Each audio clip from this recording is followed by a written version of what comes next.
Hamma narsa qiyinchilik bilan bo'ladi. Yangi triklar boshda qiyin bo'ladi. Shuning uchun ba'zilar yig'layman og'riganda, lekin ishlayman. Yutmasam ko'nglim joyiga tushmaydi. Chunki birinchi navbatda oyimni orzusini amalga oshirish va eplolmaysan deganlarning eplay olishimni ko'rsatib qo'yish. Va nihoyat barcha intizorlik bilan kutgan lahzalar.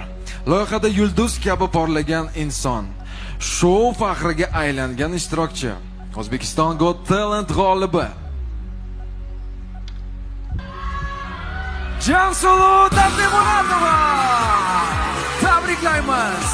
G'alaba muborak bo'lsin. Tabriklaymiz. Barakalla, siz buni uddaladingiz. Aynan siz yurtimizning birinchi raqamli talanti degan nomga va 100 million so'mlik mukofotga sazovor bo'ldingiz.